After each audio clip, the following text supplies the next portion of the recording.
हे सगळं पसायदान जे आहे हे पसायदान हे कोण मागतो? कोणाची क्षमता आहे? अहो, देणारा तो ते आहे, मग मागणारा कोण आहे त्याच्यावर पण अवलंबून आहे. मागणावर कोण आहे? उद्या समजा मी आहे भोरा आणि मी गेलो आणि ज्ञानेश्वर महाराजांच्या ऐवजी मी म्हटलो, हे विश्वेश्वरा देवा आमचं सगळं देऊळ मोठं होऊ दे. पसायदान कोण मागते याच्यावर कोण देते ते अवलंबून आहे. मागणारा खूप महत्वाचा आहे, देणारा तो आहेच विश्वव्यापक, पण मागणं कोण मागते याला अनन्य साधारण महत्व आहे. आता बघा, जे शब्द बघा बरं का प्रत्येक, जे फळांची व्यंकटी सांडो इथपर्यंत बघा, म्हणजे इथपर्यंत आधी बघ. जे म्हणजे काय? खळांच्या साठी आणि व्यंकटीसाठी जे आहे, म्हणजे तिथं बीजगणित माहिती आहे ना, बीजगणितामध्ये अ वर्ग अधिक 2 अ ब अधिक ब वर्ग असं आहे ना. म्हणजे काय? मग काय करतात? अ ब बाहेर काढतात, मग खाली कंसामध्ये दुसरं अ अधिक ब करतात, मग त्याचे फोड करतात, अ अधिक ब कंसाचा वर्ग म्हणजे अ वर्ग अधिक 2 अ ब अधिक ब वर्ग करतात. तसं हे खळांची व्यंकटी सांडो याला जे आहे, खळांची व्यंकटी सांडो याला शब्द जे आहे. जे माझी अशी अपेक्षा आहे हे विश्वात्मक देवा तुमच्याकडून की खळांची व्यंकटी सांडो. खळांची व्यंकटी सांडो म्हणजे काय? आता खळ कशाला म्हणतात?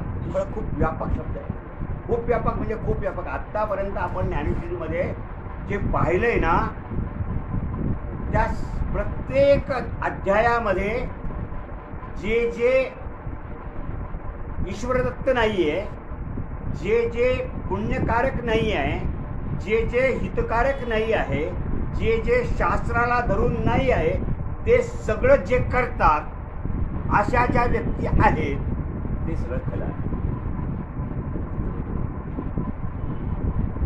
खलं म्हणजे निश्चित दुष्ट नाही आहे, खलं म्हणजे निश्चित दुष्ट नाही आहेत, खलं म्हणजे निश्चित दुराचारी नाही आहेत, खलं म्हणजे निश्चित तुम्हाला वाटतं दरोडेखोर चोर. खलं म्हणजे जे तुम्ही आम्ही जर शास्त्राला अनुसरून कर्म करणार नसू तर आम्ही सुद्धा खल आहोत. खलांची व्यंकटी सांगू. खळ म्हणजे आधी खल बघितलं पाहिजे, मग व्यंकटी बघायची. आधी खल शब्द आहे. खळांची असं आहे की माणसाचा द्वेष करायचा का माणसाच्या कृत्याचा द्वेष करायचा?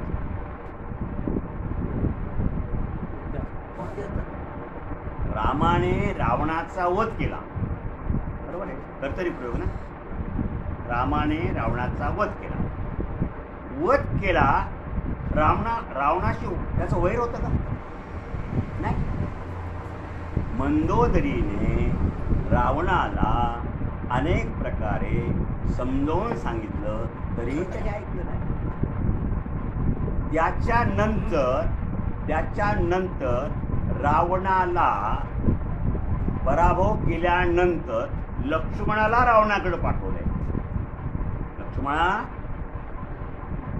रावण आता चाललाय, जाता जाता त्याच्याकडून काहीतरी उपदेश करून घे. फळांची व्यंकटी सांगता खरं कशाला म्हणतात? लक्ष्मणा गेल्यानंतर लक्ष्मण आपण ही गोष्ट आपण तुम्ही सांगितलेली, आता सांगितल्यानंतर बरेच लोक नव्हते सांगितले. लक्ष्मण गेला, हो रामाने मला पाठवलंय, काय तुम्हाला सांगायचं सांगून टाका. ना मग परत रामाकडे आला. रामा मी तर गेलो तर काय बोललाच नाही. तू काय म्हण? तुम्ही म्हटले ना की रामाकडे जा आणि तो उपदेश मागून घ्या. मी म्हणलं रामाने मला पाठवले, काय उपदेश द्यायचा सांगा. अरे असं नाही, ज्याच्याकडून उपदेश घ्यायचा त्याच्याकडे कसं जायचं, त्याला काही किंमत कसं बोलायचं? रावणाला उपदेश कर, रावणाला विनंती कर, की आता तुझे थोडेच क्षण राहिलेले आहे, तू आता मोक्षाला जाणार आहे, त्याच्या आधी मला काहीतरी उपदेश करणार बाबा. आणि मग लक्ष्मणाला उपदेश केलेला आहे. आपल्याला ते जर सांगितलं तर आपल्याला अजून 10 मिनिटं जातात. जो उपदेश केला आहे ना, त्या उपदेशामध्ये माझ्या हातून 3 चुका झाल्या, त्या चुका तू करू नको व्यवहारामध्ये बाबा. आणि कुठल्याही गोष्टीचं अधिष्ठान जे आहे ना, ते देव आहे, ते ईश्वर आहे.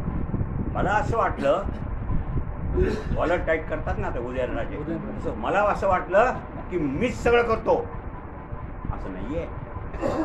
म्हणून लक्ष्मणा, मला असं वाटलं होतं मी सोन्याची लंका करेल, केली मी, कारण माझ्याकडे ऐकत होती, संपत्ती होती म्हणून मी केली.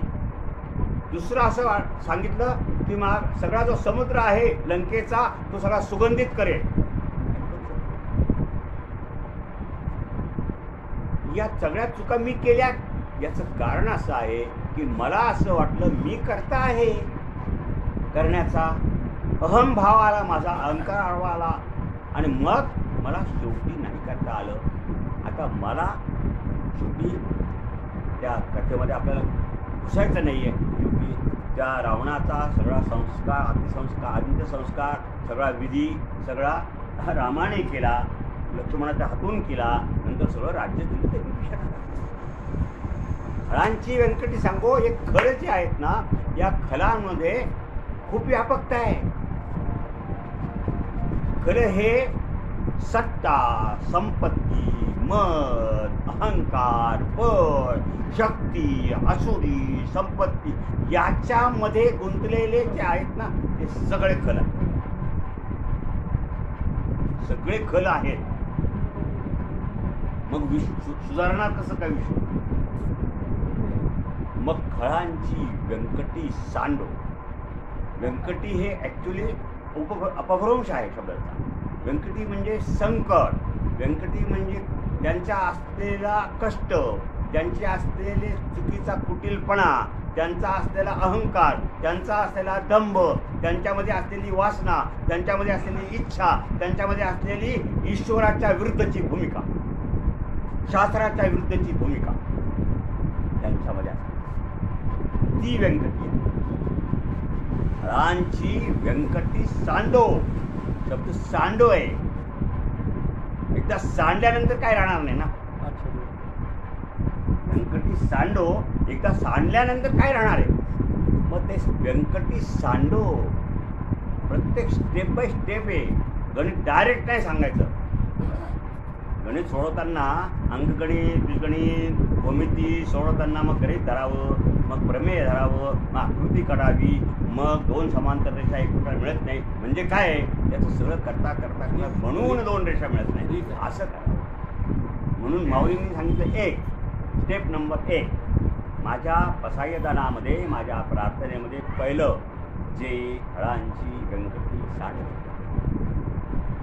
व्यंकटी म्हणजे त्यांचा कुटीलपणा, त्यांचा मनामध्ये असलेला अहंकार, त्यांच्या मनामध्ये असलेला दुष्टभाव, त्यांच्या मनामध्ये असलेला आसुरी वृत्ती, त्यांच्या मनामध्ये असलेली पापात्मक भूमिका, त्यांच्या मनामध्ये असलेला सर्व प्रकारच्या काम वासना, त्यांच्या मनामध्ये असलेलं मी सगळं करेन आणि बाकीचं सर्व केल्यानंतर माझ्या पायाखाली सगळी पृथ्वी येईल, अशा प्रकारची भावना घेऊन ते उन्मत्त झालेले असे जे खल आहेत ना, त्यांचा अशा प्रकारचा दुष्टभाव म्हणजे